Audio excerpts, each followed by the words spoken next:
Otro de los efectos adversos importantes de los antagonistas alfa 1 es la taquicardia. Esa taquicardia se presenta por bloqueo alfa 1, vasodilatación y como reflejo, como compensación, se aumenta la frecuencia cardíaca. Ojo entonces con los pacientes que tengan antecedente de arritmias o cardiopatía. Aunque estos medicamentos no actúen directamente en el corazón, sí por la taquicardia puede tener problemas o descompensar el paciente. Fentolamina casi no se usa acá, se administra intravenoso, bloquea alfa 1 y alfa 2. Uso en feocromocitoma. Ese es un tumor de suprarrenales. Se caracteriza por producir catecolaminas. Al liberar esas catecolaminas, a los pacientes les pueden dar crisis hipertensivas. Entonces la fentolamina, que no la van a tener, es una opción para manejo de hipertensión en feocromocitoma. También se usa para extravasación de adrenalina. Extravasación. Estaban administrando un medicamento intravenoso, por alguna razón se movió el paciente o se salió el medicamento de la vena y eso genera un daño en el tejido alrededor. Entonces esto puede servir la fentolamina cuando la adrenalina se sale de la vena. Crisis hipertensiva se manejan otros medicamentos. La fentolamina casi no se usa. Beta bloqueadores. Entonces el beta bloqueador va a tener efectos en varios receptores. Con el bloqueo beta 1 tengo efecto principalmente en el corazón, baja frecuencia cardíaca, baja contractilidad, pues disminuye contractilidad, disminuye frecuencia cardíaca y disminuye conducción de impulsos dentro del corazón. Con el bloqueo beta 2, en un paciente con antecedente de asma o EPOC, puede haber broncoespasmo. Y con el bloqueo beta 3, se puede alterar el metabolismo de carbohidratos y de lípidos. Entonces, hay unos que bloquean los tres. Hay otros que bloquean más los beta 1, se denominan cardioselectivos. Cardioselectivos. Dependiendo de las circunstancias, se prefieren unos o se prefieren otros. Enseguida les hablo de ejemplos. Ventaja de estos, no bloquean per se, no bloquean alfa 1. Entonces, como no bloquean alfa 1, no dan hipotensión ortostática. Pero hay unos que fuera de bloquear beta, pueden bloquear también los alfa, por ejemplo la betalol, carvedilol. Esos sí pueden dar hipotensión postural. Entonces los que bloqueen solamente los beta no dan hipotensión postural. ¿Por qué? No bloquean alfa 1. Usos.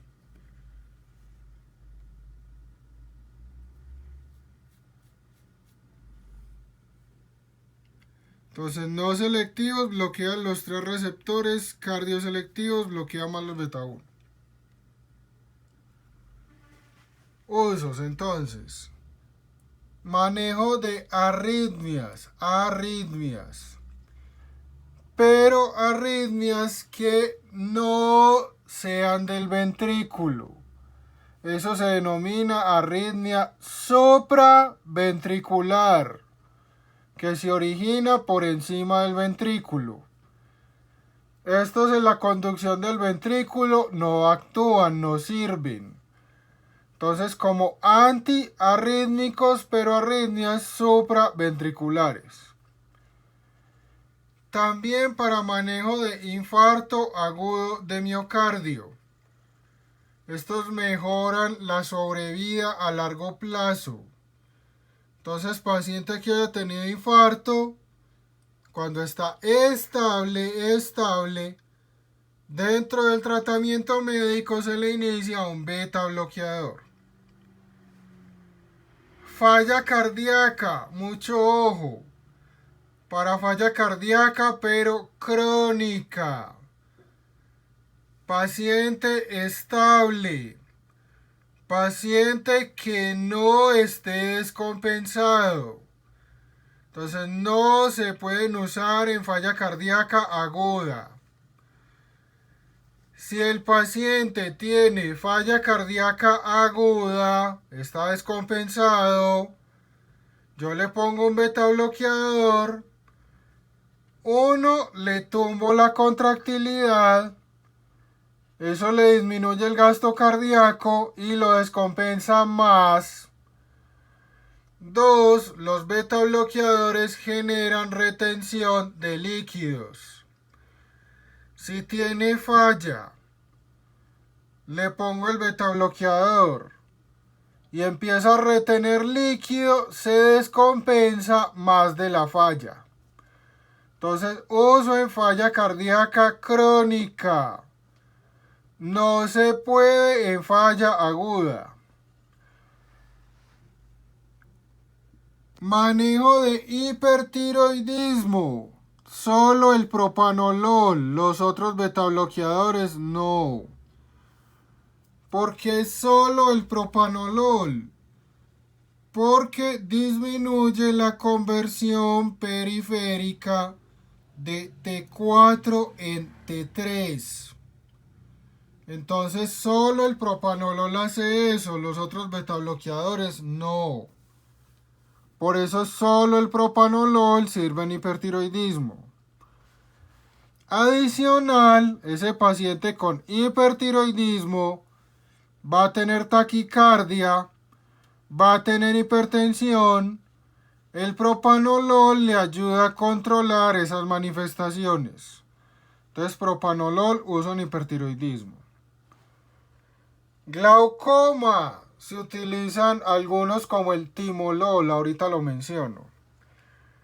Migraña, solo el propanolol. Entonces, migraña, lo mismo que hipertiroidismo, solo el propanolol.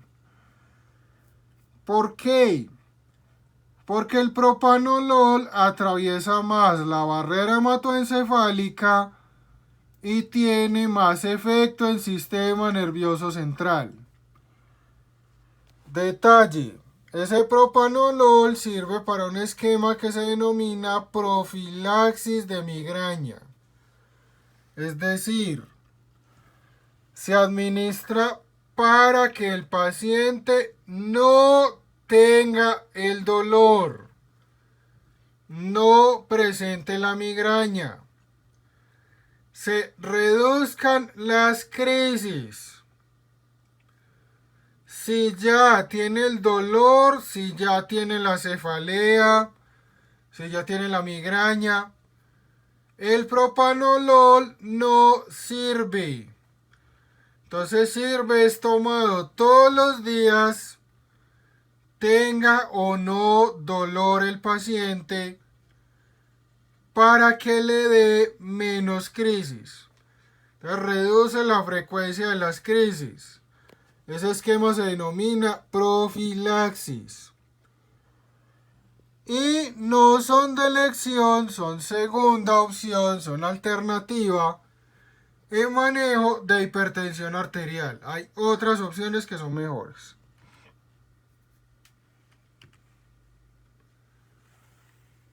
Efecto beta 2, pulmón. Efecto beta 1, corazón.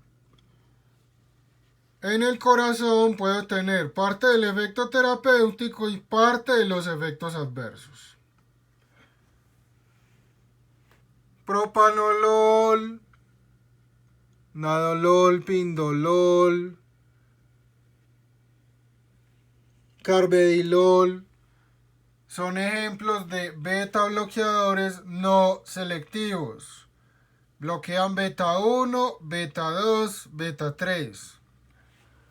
Mientras que atenolol, metoprolol, como ejemplos, son cardioselectivos. Bloquean más los beta 1.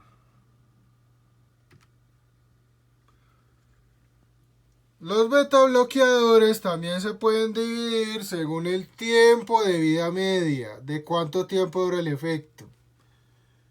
El que tiene menos tiempo de vida media es el esmolol. Ese se administra intravenoso para arritmias.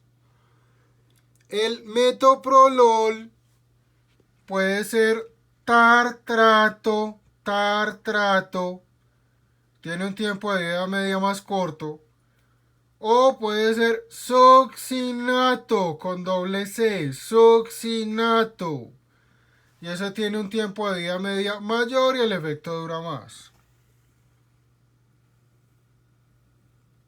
Y el que tiene vida media más larga es el nebivolol. Entonces el efecto dura casi un día. Dependiendo de las circunstancias, entonces también se tiene el tiempo de vida media en cuenta para seleccionar cuál beta bloqueador usar. Propanolol, no selectivo. Efecto beta 1, beta 2 y algo de efecto beta 3. Actúa en el corazón, reduce contractilidad, reduce frecuencia cardíaca, reduce conducción de impulsos. Se puede usar para profilaxis de migraña, se puede usar para hipertiroidismo y también se puede usar para manejo de arritmias, pero arritmias que se originen, que se desencadenen por encima del ventrículo, supraventriculares.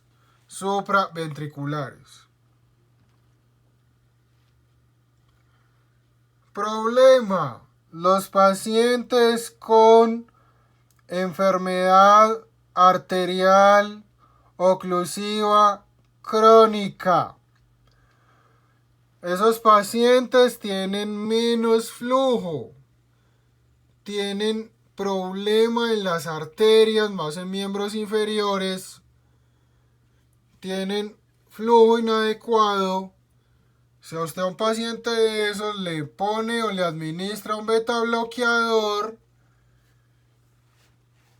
va a disminuir el flujo y puede tener una isquemia. Adicional, ojo con los pacientes intoxicados con cocaína. Paciente intoxicado con cocaína, yo bloqueo los beta, queda libre el alfa 1, la cocaína aumenta las catecolaminas, se van todas las catecolaminas al alfa, se pegan del alfa 1, dan vasoconstricción y se genera hipertensión e isquemia. Entonces, mismo mecanismo, paciente con enfermedad arterial oclusiva crónica, alfa 1 libre, más catecolaminas, vasoconstricción, isquemia. Y con el paciente intoxicado con cocaína, bloqueo beta, más catecolamina, acción alfa 1, vasoconstricción, isquemia.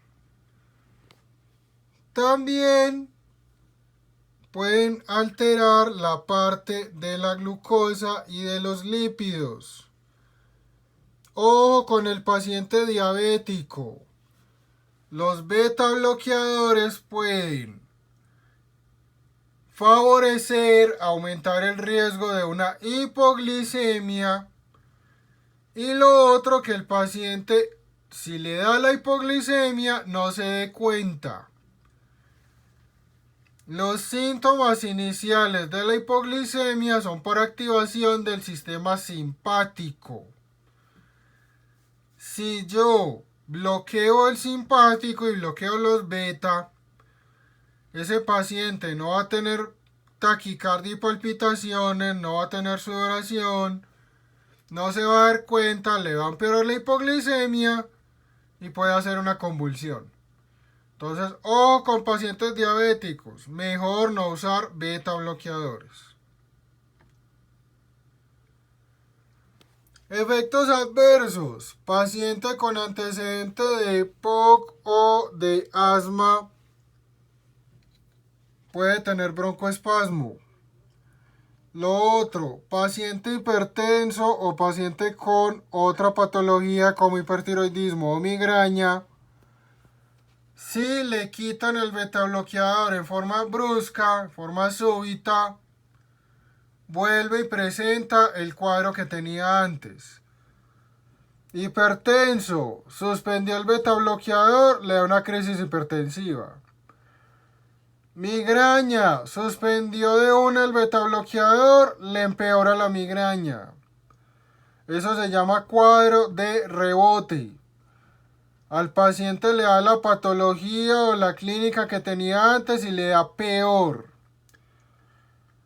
Lo otro, les mencionaba ahorita, lípidos, entonces aumenta el LDL, eso aumenta aterosclerosis y eso puede aumentar riesgo cardiovascular en algunos pacientes.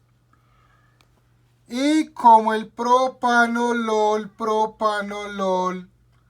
atraviesa la barrera hematoencefálica, puede dar depresión, cambios del ánimo, cambios de comportamiento, alteraciones en la parte del sueño y alteraciones en la memoria.